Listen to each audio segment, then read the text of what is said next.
政治消息來看，台北市府市長處的處長中日是伫咧議會講，大量市長無寫特色，這款言論是引起批評。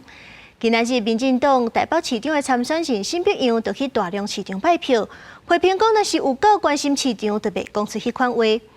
也拿對手現任的台北市長蔣萬安是強調講，大量市場當然是有特色的，也說明市府針對傳統菜市的整建計劃。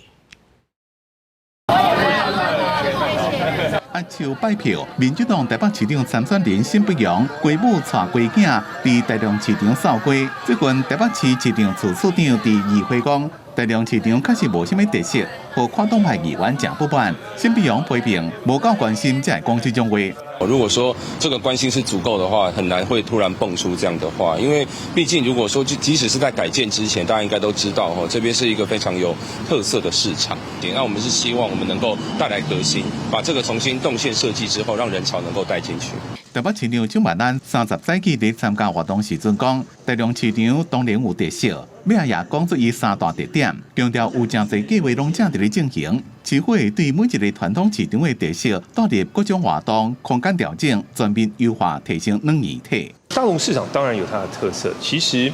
最重要，它當初就是海沙屋住宅以及市場改建共構的首例，2019年正式啟用，它的飲食空間非常的獨立。